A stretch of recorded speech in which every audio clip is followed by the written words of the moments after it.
Da, da, da, da. 1 year later. 1 year later. Now you can record. This is it, man. God, like a month ago when you were like, "Hey, it's been a year," I was like, "Do what?" It's what you mean? I'll tell you what. 1 year of podcasting is definitely one of the faster. Like, oh, I can't believe this year of school is over. I'm always like, motherfucker, that felt like a year. Yes. Yeah. But this year of podcasting is like, but we're just now getting started. Yeah, for truth, because we weren't consistent at all. No. Apologize to the listeners. We started like, oh man. So our first episode that we released was Greg Todd, right? Yes. And let's see if my computer froze. Let me see if I can scroll down to the date. It was November. I'm on the Libsyn thing. It was November 14th, 2016. We dropped the first Greg Todd, and then we dropped Mitch Babcock December 19th. That was the second one. You got one a month, baby. Over a month. Yeah. Man, shout out to Will Boyd and the Knowbodies, man. Cause man, those guys are I met them in person at the ice course in Baltimore up at Recharge. Phenomenal fucking people. You gotta meet those guys. If you're not listening to the Knowbodies podcast, please listen to that shit.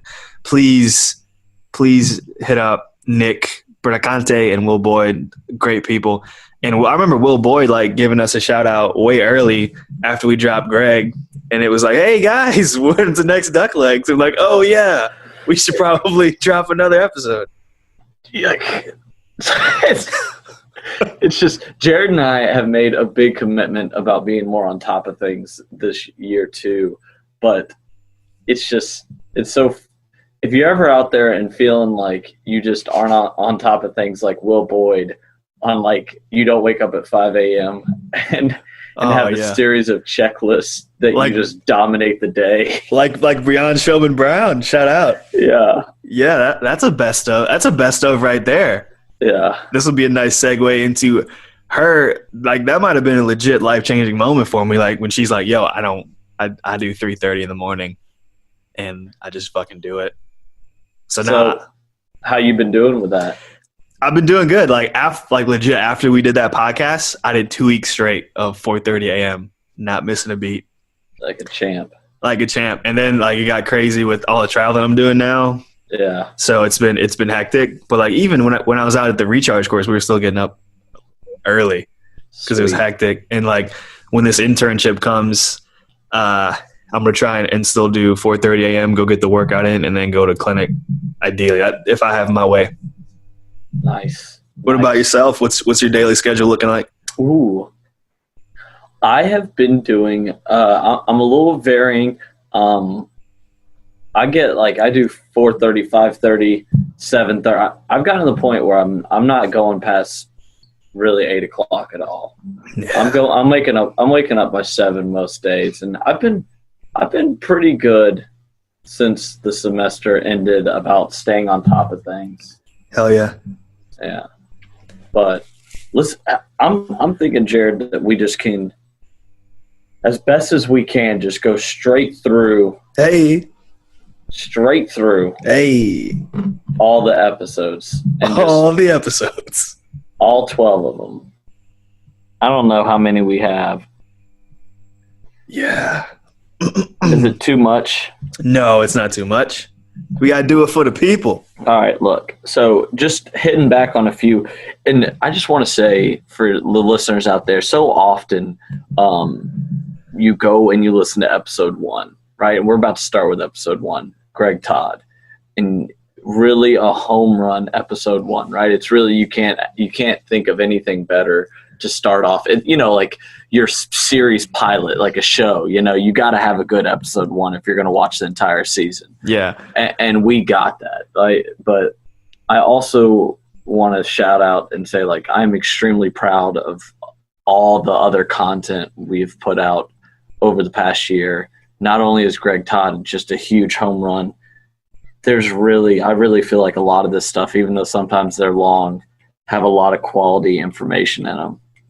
Yeah. So just saying to the listeners, if this is the first episode you're listening to, go listen to episode 1. Go listen to the first ones. Don't get me wrong, but like, don't just listen to episode 1 and 2 and be done. Like, there's more out there.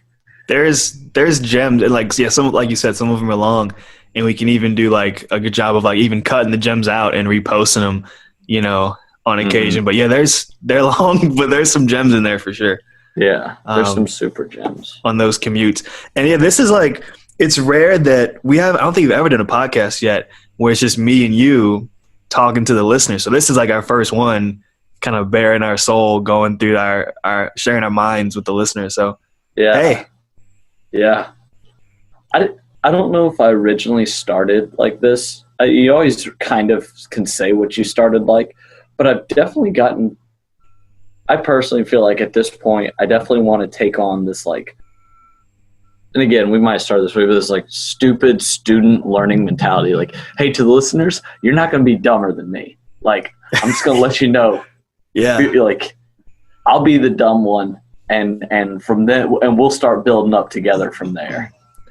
That's where you get the good content. That's where you get the good answers from, right? Yeah. I remember hearing Larry King. Remember Larry King? I do. Yeah. I wasn't expecting to say Larry King. Out of all the people, I could have. You know, Larry King. Larry King.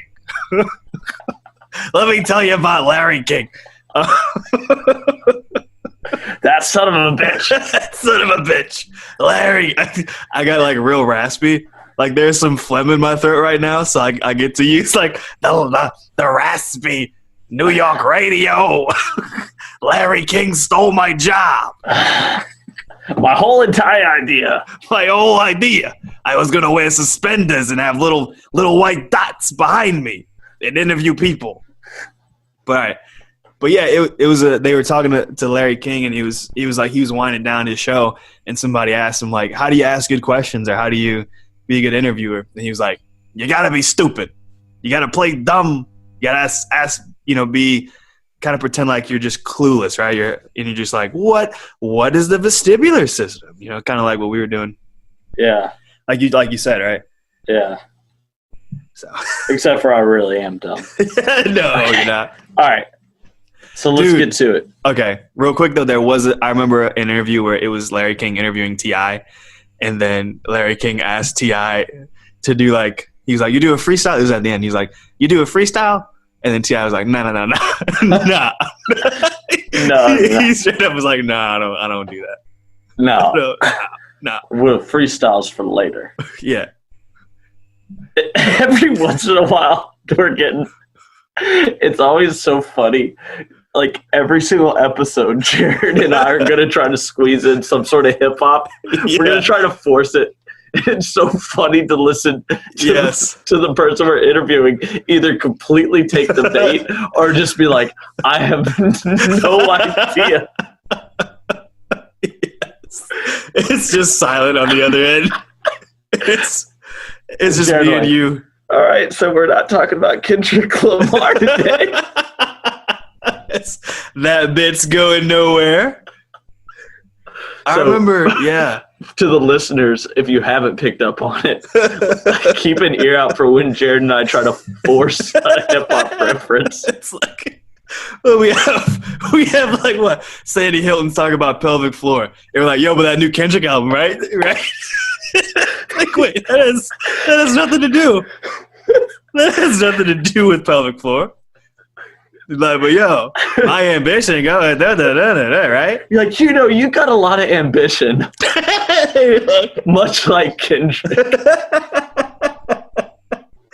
About that new Kendrick album. It's really beautiful to watch you crash and burn on some of them. They're like super intellectuals, and they want to talk about research articles. Yes. But yo, how do you feel that you were living in Chicago and Chance the Rapper's from Chicago? How do you feel about that? Like, are you representing Chance's hat every day? And they're like, who? Like, shit. It's like, I came on this podcast to talk about Fritz 2007. Like, I don't know. Why are you bringing up Little Cheno from the 59th or whatever he's from?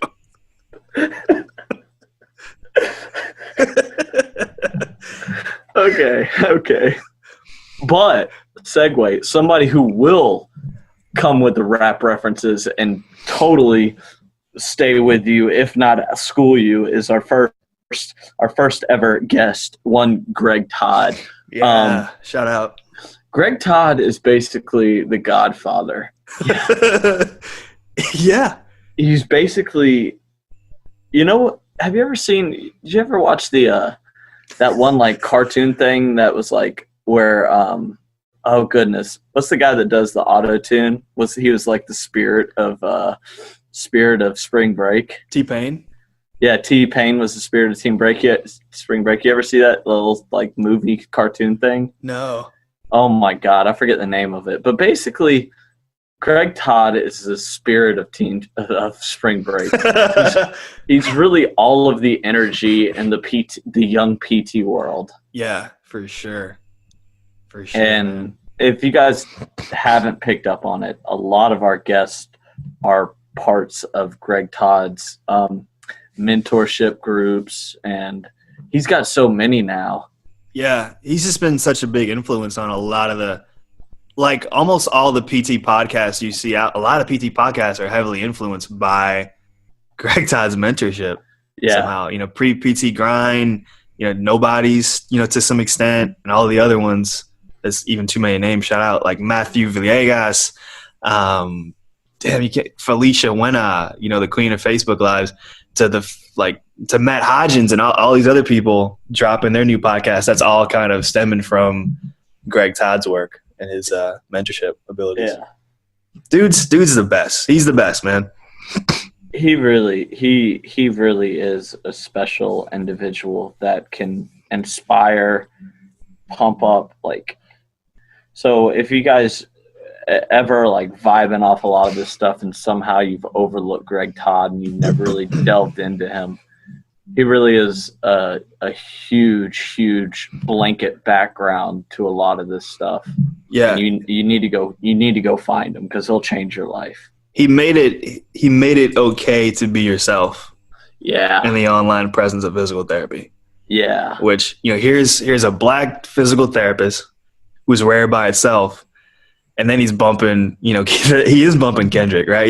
And those Facebook Lives, dancing, wearing tight, Superman Under Armour shirts, It's like there's nobody like him. There's never going to be anybody like him. 3 things that you would say PT students in school right now who would dream of owning a business one day, what are 3 things that they should be doing right now to ensure that happens? Okay, so right now they need to start to learn the actual business of physical therapy. The business. If you have desire to have a business, there's no correlation with what you're going to learn clinically and it translating to business. So you can learn business at the age of 11, you can learn it at the age of 15, 18. I'm teaching some people that are 60. Okay, right? Business that have had practices and they're falling apart, and I'm teaching them business now. So I would say number 1 is you got to learn business. Number 2 is you're going to have to learn how to market. You're going to have to learn how to market. And then number 3 is you're going to have to learn customer service. You're going to have to learn customer service. And between number 2 and 3, I'm just going to add like a 2A or a 3A or whatever. Like you have to start thinking of the type of person that you want to be able to serve. Like the type of person that you're like, I want to be able to serve this person beyond formal physical therapy. Because I think one of the big things why most people are losing today is that they're only serving people via insurance, but you have no control over that. Insurance is only getting less and less and less. So you got to decide, who is it that I want to serve? Like, who do I want to serve for like 4 years? Like, who's that person? You know what I mean? Is it the 55-year-old dude, that likes to play golf and, typically has back pain? Is it the 45-year-old lady who's trying to, basically feel like a hot mom? Like, like who is it that you want to serve? Is it the 30-year-old person that's like trying to get ready for their first mud run or whatever? Like, is it the CrossFitter? Is it the runner? Like, who is it that you want to serve? And then you could start saying, okay, how am I going to serve this person beyond formal physical therapy? Most people, they haven't even thought of any of these things. They don't understand the business of physical therapy. So they come out of school and they're justifying, I want this money because of the debt that I have. Like, what the F? Like, that doesn't make any sense. That doesn't, it's the same goddamn degree as it's the same licensure. Like, it's the same licensure as what I got 16 years ago. So just because school's more, like, it doesn't make sense. But it's because we don't understand. It's just lack of understanding. Next up, Mitch Babcock. Dr. Mitch, man. Another super generous individual. Yeah. Mitch Babcock is heading up really, I feel like he's doing it in multiple different areas, but that whole being a PT with athletes, you know, that's Mitch Babcock. If you're like, how do I really want to work with more of an athletic population like CrossFit or runners or whatever, your boy that you need to go see who's really, and he's young too. He's young and he's leading the charge right now. Mitch Babcock. Yeah, man. It's unfortunate. I don't think you guys have ever met or talked online. He just looks really good. he just looks phenomenal. I can't, I don't know if I could ever take seeing him in person. It'd be too much for you? Too much for me. Just too much stimulus. We'll just keep it on the phone call or on the messenger. Yeah. But yeah, I remember the first time I reached out to the dude online on Twitter and was like, yo, I had questions about how he was setting up his brand while he was a student. And dude was super generous. I talked about this in the podcast. We set up a call and, we kind of just talk about life as a PT student and how to go from just being there bland, going to school every day, not having a purpose, to trying to establish a brand while you're in school, whether that's going to CrossFit or any other kind of niche, right? And he was probably one of the first people in PT social media land that I reached out to and actually talked to me back, called me back. So appreciate him for that. He was another one that's like kind of the beginning, lighting that spark for us there. Mm-hmm. And then again, another super complimentary thing I would say about him. The dude can speak about CrossFit and fitness and PT like poetry. We were at the Airbnb during the ice course, and he was talking to Pat McSweeney. Shout out to Pat. And hearing him talk about how he as a coach breaks down a WOD and the stimulus that you need in this part. And, we have kettlebell swings here, so this means you should be feeling this and yada, yada. It's really – he's got such a great mind for it that he can explain it and break it down like poetry that you're like, oh, shit, this isn't just a fucking workout. Let me get my ass beat. Like, these are the systems that are being worked. This is how you should approach the kettlebell swings. This is how you should approach the bar facing burpees. And it's really beautiful to hear him talk about. It's majestic, man. And that's what we need more of in the profession. Coaching some CrossFit, doing some cash pay treatment, and making my focus fitness. You know what I mean? And when I say I service that market, that's not to be inclusive. That's not to be exclusive to everyone else. But what I really say is, like, listen, like I said, I'm putting all my chips in on the truest definition of fitness, and I can spell that out for you if you want to. I service that market to keep people fit, and also when you're looking to start your fitness journey, you know what I mean? I'm here to help you along with that way, right? So I think that brings everyone in, because if we're really playing the long game like we should, we know it's about your time exercising and training. We know it's about your journey to pursuing fitness and health. You need someone to coach you on that journey, to help you stay in that journey, make sure you don't fall off that journey for injury, whatever it may be, rehab, performance, all of that kind of fits in that niche. And I guess my biggest, and not beef, but if you hear the conversation long enough, and especially Twitter's one way to doing it, and with our profession, is we talk a lot about wanting to get ahead, right? Like, it's like wish we could see these people sooner. We wish we could this. We wish we could that. And to me, it looks like, and I'm naive in the sense that I just haven't been out in the market long enough, right? I haven't been out in the shop putting the work in like some of these other vets have, But from my perspective, it's like we're standing at the bottom of the mountain, catching all the runoff, going, man, if we could just climb to the top of the mountain, and no one's willing to do it, Get ahead of it. If you want to catch things earlier, go to where you can catch them earlier, right? Stop sitting in a rehabilitative clinic waiting for a patient to walk in who doesn't even identify themselves as a patient and is already broken by the time they're force fed into your system. Like what do you mean it doesn't make sense? What do you mean you can't market to people ahead of the curve? I'm telling you right now, the people I work with do not see themselves as injured. They do not see themselves as broken. Which they shouldn't see themselves as broken, and they don't see themselves as patients, man. They're going to train whether you help them or not. They're going to push through all the crap because humans can, and they're robust and they can get by, man. But you know what? That doesn't mean that they can't be performing better. That doesn't mean that they can be in less pain. You know what I mean? And so when you just get in that scene and spin that so it makes sense, it's like, hey, there are ways to clean a lot of this up or to solve some of these issues, and you can move and feel and perform a lot better in the meantime.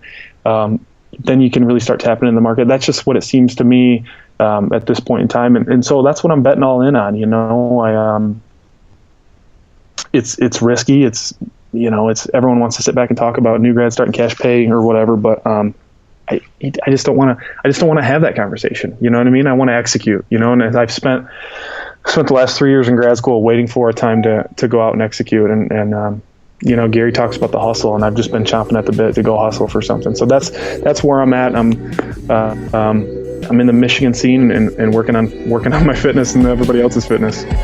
And that was a great episode with him too. Shout out, man, Dr. Mitch. You really get to see because we got him when he first started his business, and you really get to see someone who is going to be successful in the long run. But we were really fortunate enough. You did the interview to see him in the first couple months of like, okay, you're a badass. What is it like? Yeah, that was very interesting. That's going to be a fun one to listen back to. Yeah, for sure. All right, numero 3 is Weingroff. Ooh, yeah, that's your buddy. That is your homie. Yeah, I pretty much and he would hate to hear this, but I pretty much listen. I would everything he says, in my opinion, is gold. And I'm like, okay, everybody else is wrong. Whatever Weingroff says. It was a big thing for me with Weingroff, that he was just the first person to tell me this, and he was the first person to do the whole nothing is wrong. Because should people stop doing crunches? And he was like, stop all that. Nothing is wrong. It's just how do you use it? Yeah. That was a huge thing. So if you're one of those types of people that's you shouldn't do back squats and you shouldn't do Jefferson curls. It was that was a big moment for me when this guy who's a hardcore power lifter trains the Canadian basketball team and everything. It's just no, it's all cool. Yeah. Another big takeaway for me in that episode was when he was like, I can't help everybody. And he was like, that quote about winning that I'm blanking on. Yeah. But it was be addicted to winning, right? Let winning be your philosophy, right? Yeah. Whether not this treatment style or this mentality, it's you have to be winning, has to be the focus. Yeah. And you can't get distracted from that. Yeah. The goal is to win. I think so many people, and again, whether they have coaching or therapy positions of repute, this is not who I'm talking about. Just because you have a job in pro sports or you work with lots of professional athletes, that doesn't mean you're still not garbage. But the ones that aren't, and what they share with these very special athletes is just the goal is to win, and it doesn't matter how winning happens. So it's necessary. It's It doesn't matter who's the lead. It doesn't matter whose interventions. The goal is to finish at the end of that task dominating and victorious. And that's if somebody else makes the shot, or if somebody else gets to apply the technique, or someone else gets the credit, these are the things that don't matter. And I think that's what we try to instill in our team, both in our players and in our staff in Canada basketball, where it doesn't matter. The goal is to win. And how do we bring all these different people together? And a lot of it is just picking the right people, because there's lots of people that have very, very good skills, but there's much less that have really good skills and have this attitude that the goal is to win and the goal is to be victorious. And we don't rely on techniques. We don't rely on individual exploits. We rely on winning, and whatever path leads to winning, no one really cares if the goal is to win. I don't think people really want to win. They say they do, and they probably believe that they do, but they don't. They don't want to win. They just want to do what they want to do. Boy, next up, Jarod Durham. Yeah, dude, that's another one that you weren't there on. We gotta revisit these guys and gals. Dude, Yeah, Jarod taught me. This is the first time I really got a good feeling for like what insurance and the healthcare model is going towards. And like, obviously the patient experience is his big thing, but that was something that stood out to me, was like, if you don't think that this is what's coming, you better get it right. yeah. And shout out to the patient experience Facebook group that Jarod Durham and Pat McSweeney are running. Great, phenomenal group to be in.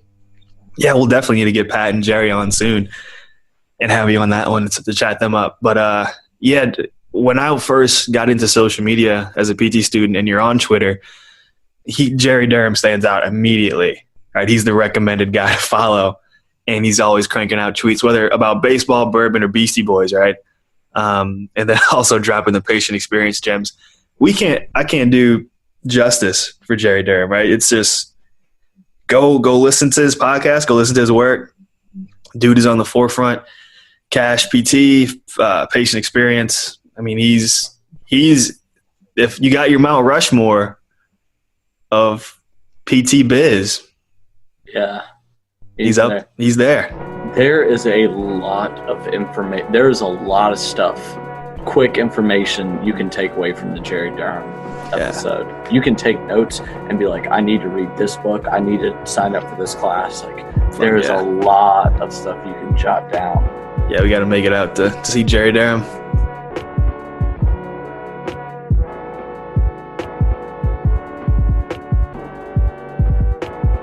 When that woman sitting across from you got up at 4:30 because she's a single mom to get 2 kids ready and to get them off to daycare so she could go to a job that barely pays for daycare, and now you're asking her why the fuck she has back pain, and you can apply all the evidence-based medicine you want. You got to delve into all this other stuff, and you got to deal with the biopsychosocial part of that, right? Right. And then, but yeah, you're sitting there going, yeah, I got a low back pain patient today. No, you didn't. No, you fucking did not. You don't have a low back pain patient sitting in front of you. You have Sandra who hates her job and tolerates her kids. And busts her ass, dude. And she's busting her ass. And had to deal with your receptionist to give her by attitude.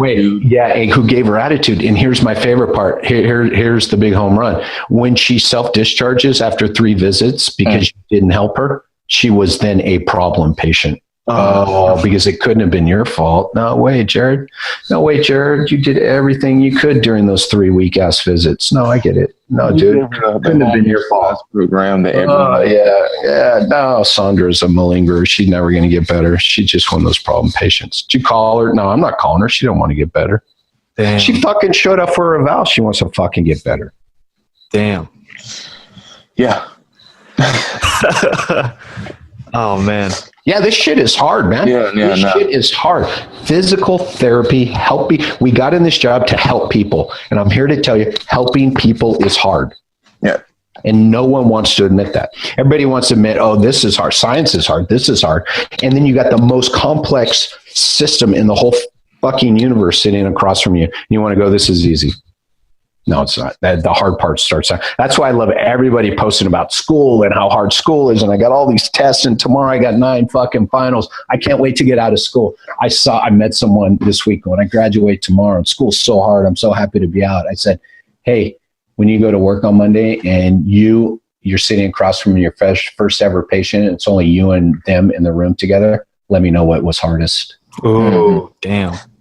I'm just saying, let's just keep everything in perspective. I'm not saying school ain't hard, because school's hard, but man, the hard part starts the day you get that license, because now you got to work at it, man, every day, and everybody's different. And this is that thing, that 13th person in your day has to be treated the same way as the first person, or else you're failing them. All right, next up, you ready? Alan Fredendall. Ooh, Alan. Yeah, man. That was such a fun time. That was a good one. Remember Darkwing Duck? Darkwing Duck. He talked about Dave Chappelle. Yeah. Yeah, and his experience as a vet was ridiculous to hear about. Man. One thing I took away from Alan's that was big for me is like, due to student. Yes, yes. And he was like helping out, like rewriting people's, like, what is the thing that he like rewrote for the ice physio? Like, yeah, well, he did that huge blog on the budgets of PT programs across the country. Yeah, that's right. I mean, yeah. And I mean, even he's been working probably behind the scenes, and now he is I forget what his title is, but he's running ice, right? He's in charge of ice. All their, I'm not even going to go there, but yeah, he's the man behind ice. You know, Jeff Morris, who you see, Alan is back there hustling, cranking out the work. And yeah, just phenomenal person.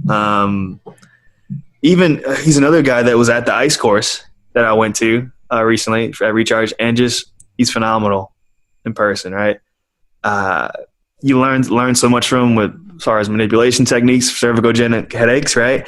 And he's just one of those guys that you're gonna learn by osmosis, just having a little 5-minute conversation, like, okay, and he's legit. Yeah. There's a lot of them.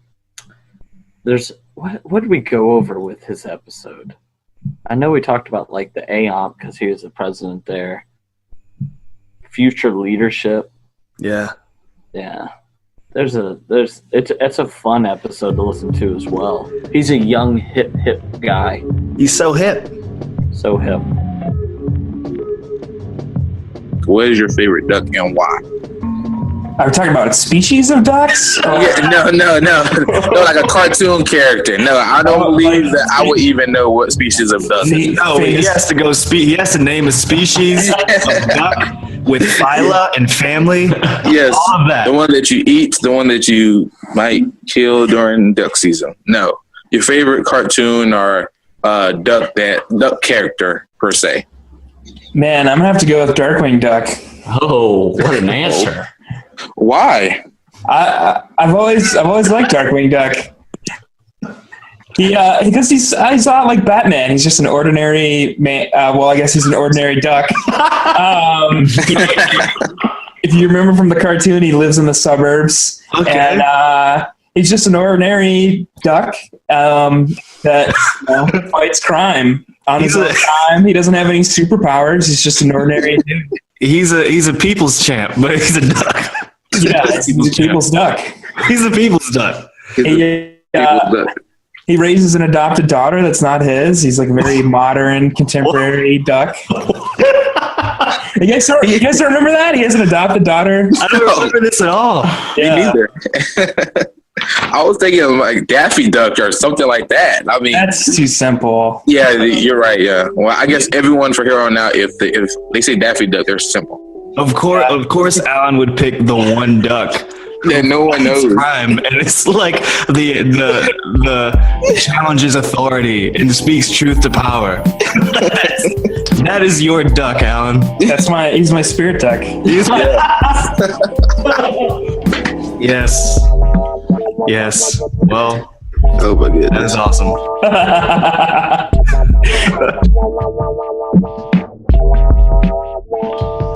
You know who's up next? Who? Johnny Owens. Johnny. Oh my God, that was so much fun, dude. That was every time I go to the fucking Alamo here. Always got fond memories of the little diner. Yeah. Oh yeah. Dude, that was such a blast, man. Our first first in person. Yeah. Yeah. For me with Johnny Owens, a big thing that was there is like these people that are being published and researched, and they are like on ESPN. He's the blood flow restriction guy, by the way. If you ever seen anybody with a blood pressure cuff on, basically, that's all Johnny Owens. You're like, oh, these badass people are also normal people as well, and you can just talk to them, and they can be cool. Yeah, man. It's kind of like that thing when we first reached out to Charlie Weingroff, who was our first guest that we reached out to, and I believe it was you that emailed Johnny Owens, and then it's always an awesome feeling to be like, oh shit, he said he's down. He was like, pick a time and date. I'm like, oh fuck, this is happening, you know? Yeah. And that was such a fun moment that we met him in person when he was down here in Austin, going to speak at our school. And I would just remember how badass that felt to be like, yeah, he's speaking at the school for the Texas PTA Association, but we got him on a podcast right before that. Yeah. And we were at Subway, and then you see his text about JJ Watt working with him. Yeah. And we're like, oh yeah, you know, that's how it is. That's the life. The big times. Coming from a chat with JJ Watt to chatting with us. He does an amazing job in that episode. He talks about like business because he started his own business even though he wasn't. And he talks about like the sacrifice of like, remember it was like he had his family moved into the apartment. Yeah. And then he also talks about how like when he does start making it big, how just a bunch of vultures come at him. Yeah. And he has to like remind himself to be true to his own nature, his like true. Yeah. And then you just learn, I won't, for the rest of my life, you know, active range of motion ain't getting you strong. Oh, you got that mTOR though? That's so important. Got that mTOR? Everyone needs to know that. Yeah. Blood flow restriction is one of those things that when someone mentions it, they kind of got an idea about it. So it took about 4 years for it to be from the ground level. Yeah. I mean, people would look at you cross-eyed. I bet. I bet. I should see my surgeons when I went and talked to them. They're like, "You're on crack, Johnny, really?" And so they're like, "Did you vet this with the command?" And so is that the same room with the people with the penis tourniquets on? Yeah, right. I've been hanging out at the ISR again with the penis tourniquet guys. It's a weird room, Johnny. Yeah. I don't know about that room. Yeah, it was. I mean, you would tell people, and they just look at you. And now, I mean, people are like. Now everyone's like, oh, I've been knowing about this forever, this sort of thing. But it's good. It's definitely becoming more mainstream. Yeah, and every injury is serious to every individual. You know, everyone deals with them differently. Some of our, high level, high amputees, the way they handled it better than maybe someone, with an ACL or something like that. So I mean, injuries, they all affect people in different ways. But one thing I would say is I was very, very lucky to work at the DOD during a time of war.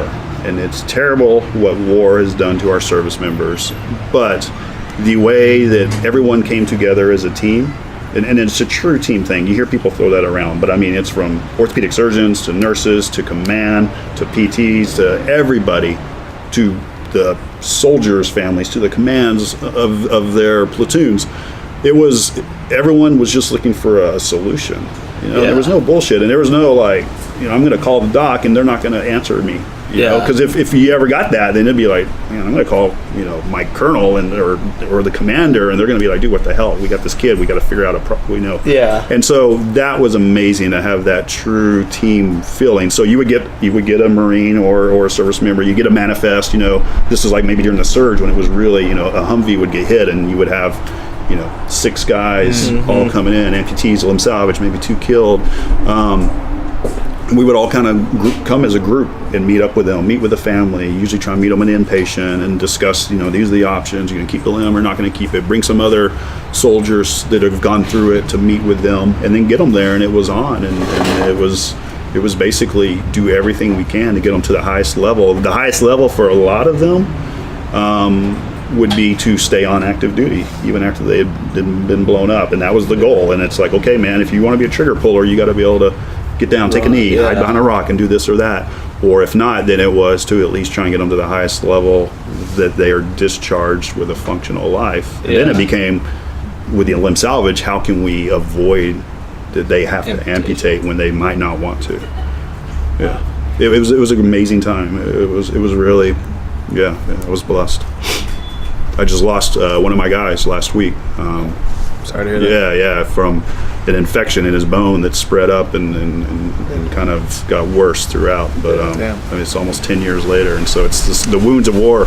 They're still there, and we got to remember all these kids that are fighting every day with what they did for us. Yeah. All right, next up, Jarod Carter. Yo, Jarod Carter. Jarod Carter.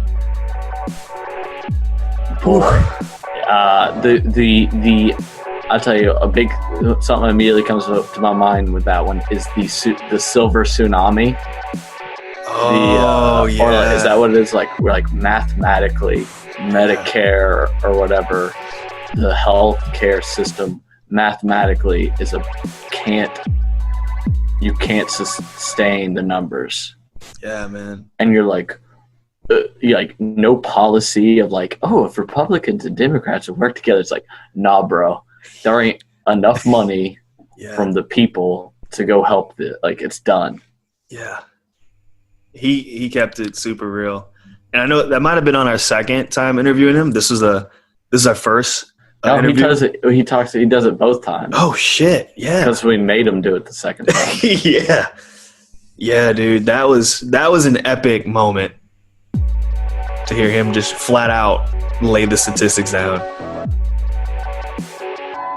It's a much different healthcare landscape now, or it could be. Yeah, it's ever shifting. Yeah. How do you feel about that? Unlikely to shift in our favor, I can tell you that much. No? No. The numbers, it's mathematics. I think we talked about this in our last podcast. I do want to shout out, if you didn't, we need to almost post that clip. That was a very big thing. I mean, let's go over it real quick, mathematics of what's happening in the future. And I'll try to just make it real brief. Yeah, this is crazy. But, so private insurers tend to follow the lead of Medicare, right? So if Medicare makes cuts, then it's like they're justified in making cuts. They've actually led Medicare in how much they've cut for PT services over the years. Medicare has, with some codes, matched inflation, so like going up like 3% a year, and some it hasn't even matched inflation.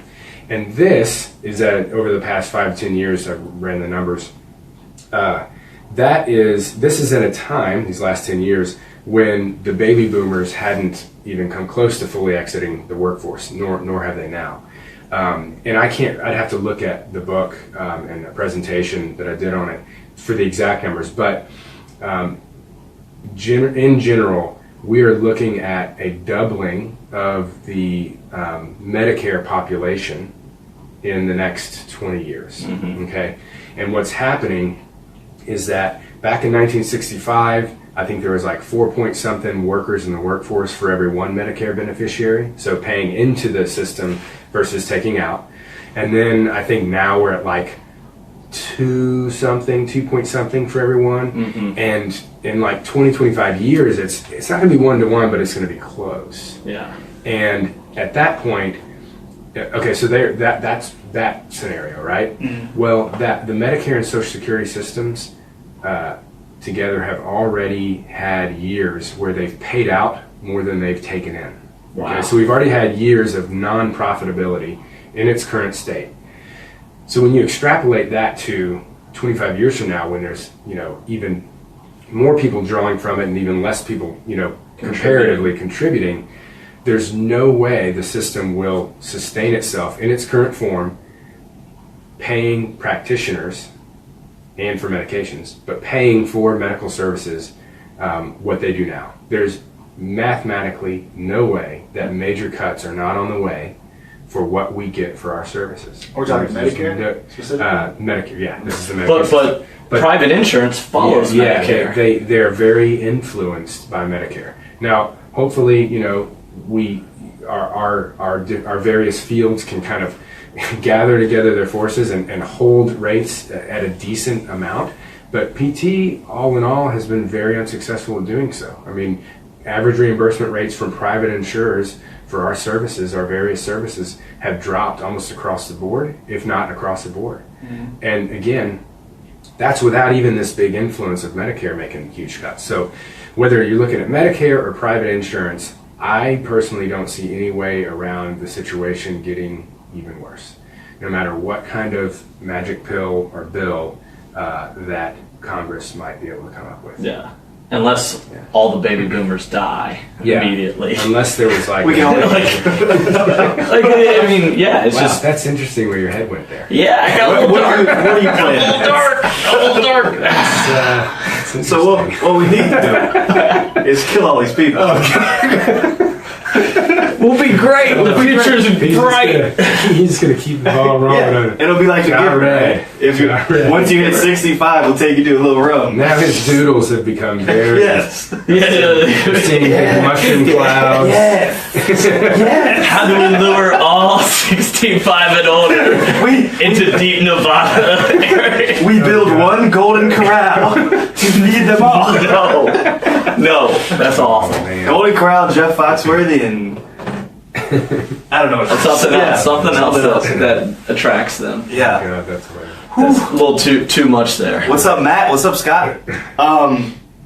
Sorry about that. Yeah, and I don't mean to be a downer, but I'm just telling people, like, if you think you can have a practice that exists completely on reimbursement from third-party payers, you're in for a very rude awakening. And if you don't start to make changes now or plan for those changes and figure out how to introduce at least some wellness and fitness and the preventative services that you can do on a cash pay basis, even if you're going to do all your PT via insurance or third-party payers, I think that there are many amazingly successful practices that are still doing amazingly well in that model. I'm not saying it doesn't work. I'm just saying that the trends are that it's going to be harder and harder to make it work without at least supplementing with some cash pay revenue. Mm-hmm. So, that's what we're trying to warn people about.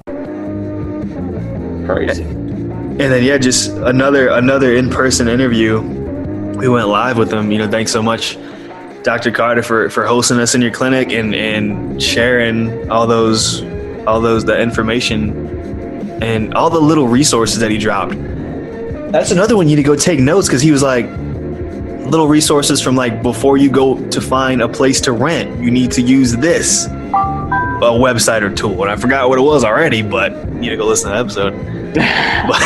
but yeah, he's just got so many gems, man. Go check out his ebooks on our website if you want to learn more about cash PT and how to use Medicare and cash-based practice. Carter's another one of those just supremely genuine and generous folks. Awesome guy.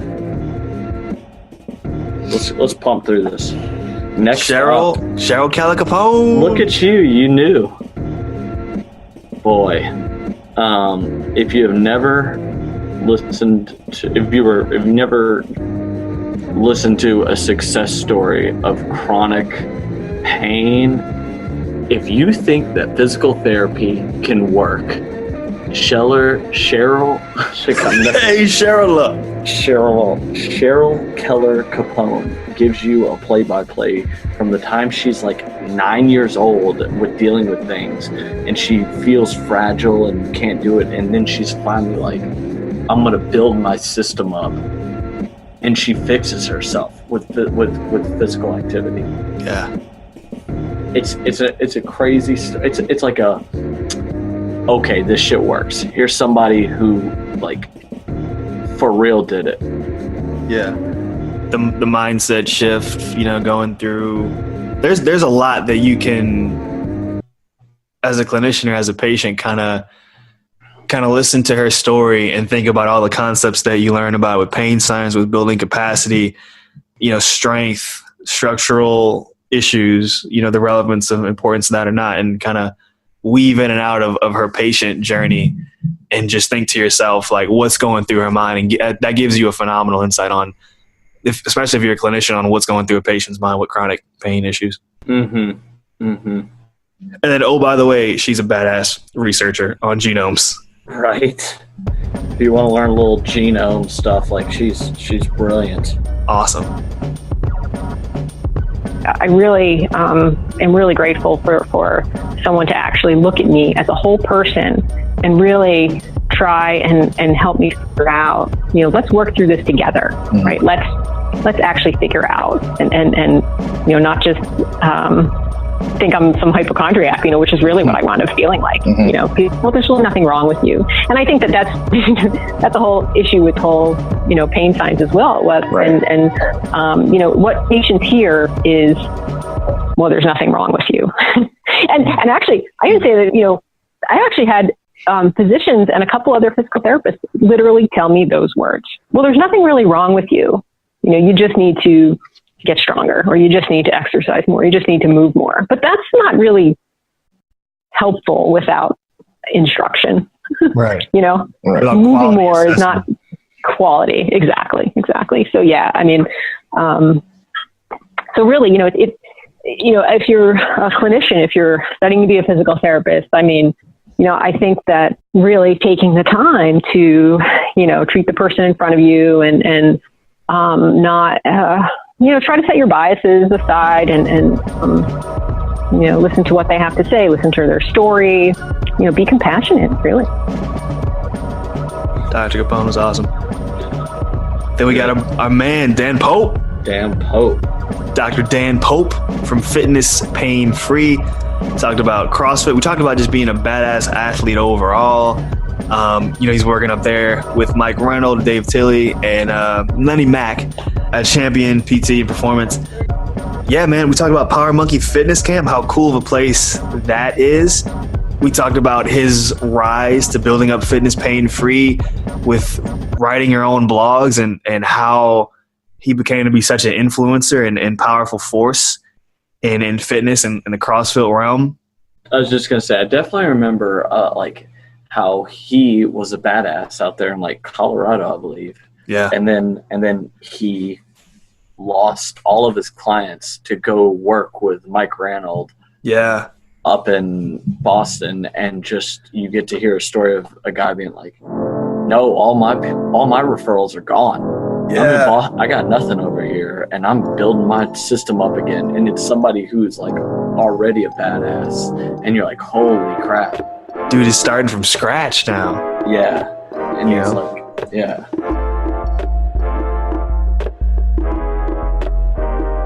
Awesome. I was just gonna say, I think you had wrote a question about this. Were you going to ask a question about daily rituals and that type of thing? Yeah, I was coming for that next. Yeah. All right, so go for it, man. Well, Mr. Dan Pope, Dr. Dan Pope, sorry. Do you have any morning routines or daily routines that you do every day for you to hone in on that discipline so you can accomplish everything that you'd like to do in the day? Yeah, I do actually. Oh, funny. You don't have to call me. There's no one that calls me doctor, I don't think. It does feel good. Yeah. Maybe continue doing it. Yeah, so I think probably step one for most people is to figure out what they want to do and to make sure you have a really good reason for that. I do a lot of, I think Paul Chek calls it stargazing or dream weaving or something weird like that. But basically it's what are your dreams? What do you want to accomplish in this life? What's the most important thing to you? Another thing that really stuck into my head one time was from Craig Ballantyne. He did turbulence training. He kind of popularized the high intensity stuff. It's what is the thing that excites you when you're supposed to be working or studying, whatever it is? Ooh. To me, that was all just fitness and programming and working out and nutrition and figuring out how to get people better at those things, physical therapy.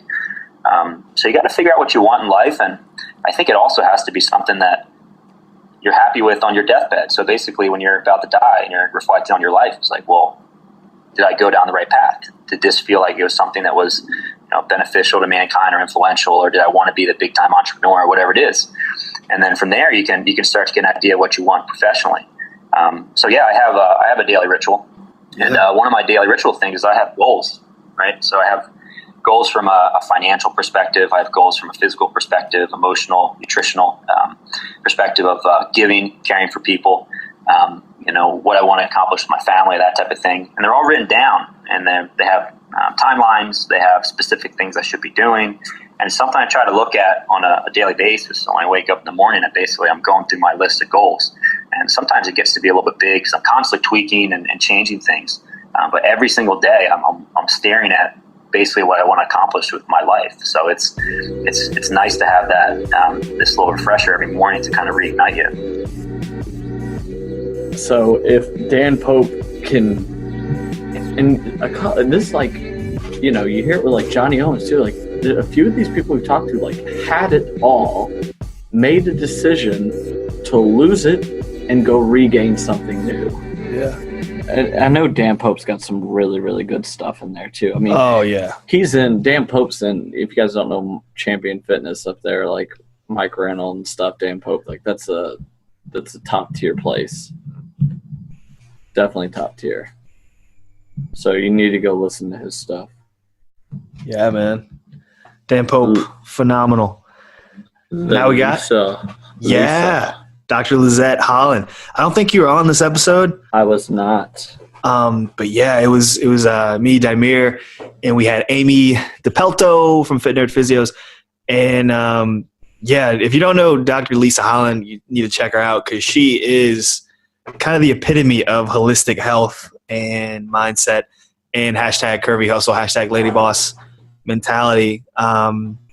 Phenomenal person, one of the sweetest people on the planet. We talked about yoga, women's health, the art of not giving fucks, of course, vulnerability, calming your monkey mind. This is somebody that moved to North Carolina, I believe, with unlimited direct access, right? Had the mindset of going to Cash PT, but was like, you know what? I'm not going to open up a physical therapy clinic. I'm going to open up a yoga studio that happens to do physical therapy, right? This is somebody that had that winner mentality from the get-go. With business, with holistic health, with pelvic health, with women's health.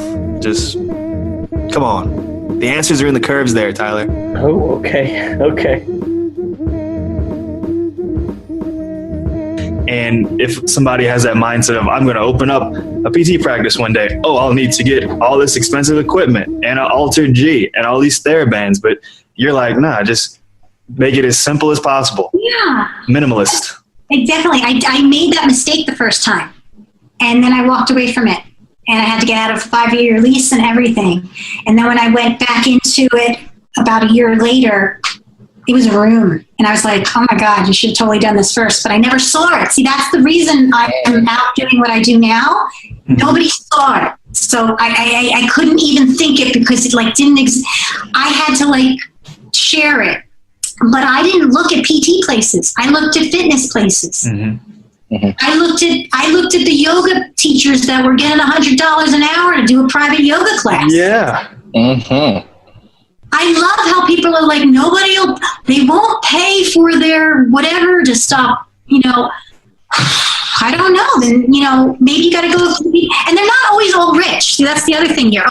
No, you just have to have different price points. So maybe you have a $10 pain course online or something. I don't know. Yeah, that's awesome. You just have different price points. Get that good. And show them the value of your service, right? Show them the value. If you don't want to pay them, you still have something that is of value. If you only have one way to skin that cat, then it makes it very scary, this whole economy and the insurance and reimbursements. I always thought of myself as the best yoga person you could work with, the best personal training person you could work. But I learned those things. I didn't just think I'm a personal trainer and a yoga teacher because I went to physical therapy school. That's the other mistake people make. I went to physical therapy school, so I'm awesome in personal training. Not if you really don't know any of that stuff. Yeah. Because I still didn't get that in my physical therapy school. Yes. Yeah. Yep. So unless you're an exercise physiologist as well, you're not an exercise physiologist. So, so we need to understand where, and again, that goes to, what credentials are you going to get? So like my only advice to you guys is kind of think about a little bit more of that. Like what is your vision? Mm-hmm. One of the things I do in my thing is we make a vision board. It's a very girly thing, but it works because I know what I'm working towards. Yeah. And it's not just letters, because letters look like a lot of different things, where different houses, same letters can look like different houses, different cars, different days at work, different things in your work, different people coming in your office. Right. You better know that before you build it. You ready for one doctor? A Dr. Ben Fung, you might say. Dr. Ben, there's nothing, the man needs no introduction, right? We know Ben Fung. Everybody loves Ben Fung. Everybody's mad at somebody who talks to you how to handle an interview. Yeah. I don't like that guy. Hey, this guy comes over here, he tells me how I can make 100K. Hey, fuck that guy. I don't need that in my life. I don't need you. I don't need you telling me how to make my life better. How about you go sit down? Hey, go fuck yourself. How about that? So, for the listeners, if you haven't got a chance to listen to Ben Fung, if you ever are asking for a raise or if you're looking for a fucking job, if you are about to graduate, if you are looking for a fucking job and you don't know who Ben Fung is, shame. Shame. I turn into a nun. It's like shame. He's gonna give you and it's not just fluffy Buffy, go in there with some confidence. Hey, Fluffy Buffy. It's legitimate, concrete things that you can utilize, and you're like, oh, got it. Oh, so this is what I can say to get that unique value proposition to go in my favor. Yeah, and this was our interview with him at CSM. We went live. We had Daimir. You had everyone. Yeah, Adam Hun, Steven Liuzza, right? And went live, and this was really cool because this was our kind of backdoor garage CSM presentation. It was super awesome because this was we set this up 2 days in advance, and Ben Fung was super cool. And he's like, yeah, we'll do it. And it was lunchtime. We just went into a random building where nobody was, and we just gathered chairs around and made our own fucking CSM presentation that was not official. And it was dope. It really meant a lot to me. So thank you, Ben Fung, and everybody part of that. That was really dope. And he tells you how to make $100K in that motherfucker. So it's a great fucking podcast. And all it is asking nicely, respectfully, but demonstrating that value across the table. Absolutely. Because when somebody asks you, hey, so I just hired a new grad for this, why should I pay you any more? If you have an answer right then, go, hey, look, that new grad may not be me, they might be me, but I'll tell you this. I'm going to be the most dedicated team member you have. I have a little background in business. I've been mentored by some of the influencers in our spheres. And they talk, and we talk all the time. I know what is hurting you. I know what can help you. I have your back. Yes. As you, my team leader. Yeah. And so you can count on me when you're not there on a Saturday. I got you covered so that the Sunday guys don't get swamped. So on Monday, you're not coming into some proverbial fecal matter storm. Yes. No, you don't want that. Right? That. And I'm your guy. Yeah. Or I'm your gal. Yes. I'm your person. I'm your fecal matter guy. Yeah. I will take that away and sweep it under the rug. And we'll clean it all up on that weekend. And all of a sudden, sure, I'll pay you $50 an hour. Sure, I'll pay you $60 an hour. Yeah. Just so I don't have to deal with that on Mondays. Yeah. Right. Who wants to deal with shit on Mondays?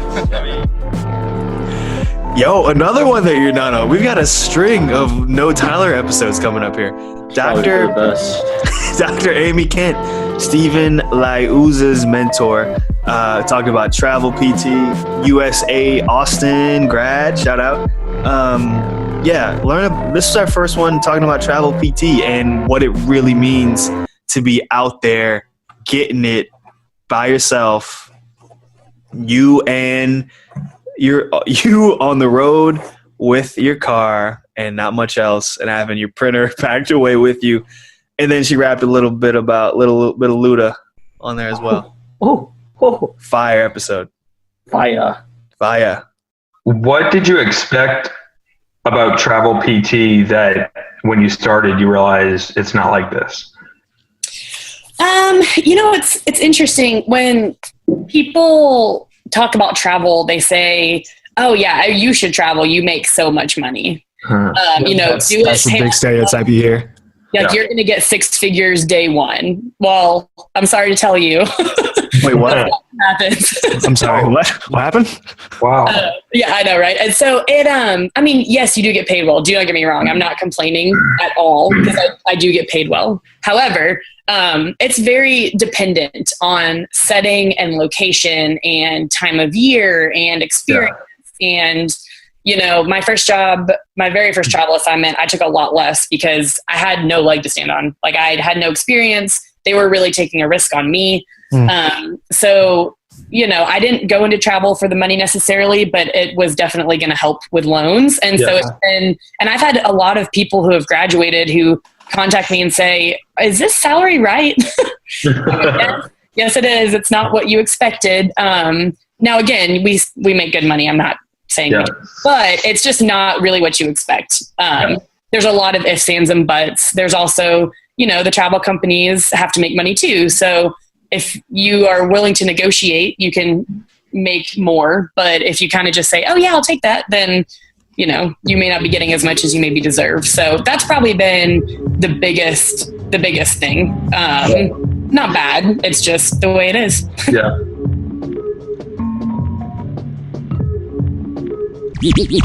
Want to thank everybody for listening. We always appreciate all the reviews you guys give us, whether it be positive or negative. Don't forget to leave a review either through Facebook, where we're most active, or iTunes. Subscribe to it if you'd want to. And also, if you're on Facebook, check out our new group, the Duck Legs Podcast After Show Party. You can search for that group on Facebook, or it's linked to our page. Basically, we're going to try to have some of you, the listeners, try to get on our show. We'll host you on the show. You can serve as a co-host or guest if you want. We'll try to make this some kind of networking opportunity and give more people a voice, especially give more students a voice, and possibly hook up some students with some guests that they'd like to interview, maybe in their niche or field that they'd like to learn more about. So feel free to join that. And also don't forget, you can go to ducklegs.weebly.com to check out our website. We're slowly building that up. Once you're there, we also have resources including Danny Matei's awesome Gym PT Blueprint course that you can check out. Full disclosure, we do get a kickback on that if you were to purchase. So if you're interested in that course and want to support the Duck Legs, feel free to use our affiliate link. And I took the course, and it's a badass course. And also on our website, if you're an Amazon shopper, you can also use our links, our Amazon affiliate links, to make purchases through Amazon, and we get a small percentage of anything you buy on Amazon as well. For Tyler and I and Daimir, kind of the founders of this whole podcast, if you want to say the word founders, we greatly appreciate anybody that takes the time out of their day to even listen to 30 seconds of us say words in microphones and trying to make each other laugh. So greatly appreciate you. Thank you.